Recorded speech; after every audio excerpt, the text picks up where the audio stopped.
एक नगर में एक धनी व्यापारी रहता था। एक दिन व्यापार के सिलसिले में वो यात्रा पर निकला। मार्ग में एक घना जंगल था जिसे पार कर उसे अपनी गंतव्य तक पहुंचना था। लेकिन चलते चलते वो बहुत थक गया, इसीलिए एक वृक्ष के नीचे थोड़ा रेस्ट करने के लिए बैठ गया। रेस्ट लेते हुए उसे प्यास लगने लगा। वो पानी लेके नहीं आया था।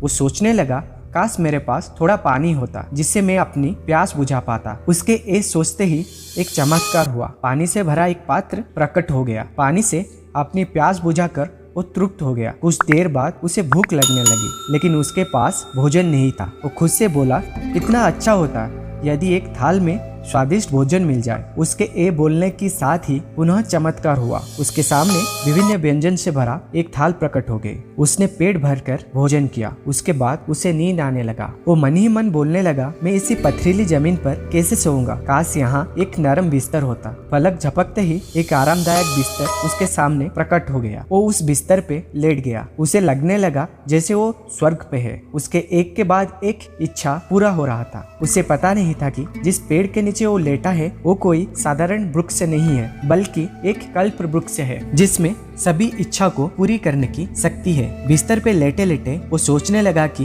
ये वन तो कई प्रकार जंगली जानवर से भरा हुआ होगा जो किसी भी वक्त यहाँ पे आ सकते हैं। ऐसे में मैं तो अपनी रक्षा नहीं कर पाऊंगा। जैसे दिमाग में एक विचार आया, अचानक एक खूंखार शेर आ गया। शेर को अपने सामने पाकर वो इतना भयभीत हो गया कि वो वहाँ से भाग नहीं पाया। शेर ने उसके ऊपर हमला कर दिया और उसे मारकर खा दिया। इसी प्रकार एक नकारात्मक विचार ने उसकी जान ले ली। इसीलिए कहा जाता है, मनुष्य अपनी विचार से गतिमान होता है। सकारात्मक विचार सर्वदा सकारात्मक परिणाम की ओर ले जाता है। इसीलिए हमें हमेशा सकारात्मक सोच रखनी चाहिए। अगर आपको हमारी कहानी अच्छी लगी तो वीडियो को लाइक करिए, चैनल को सब्सक्राइब करिए और हमेशा खुश रहिए।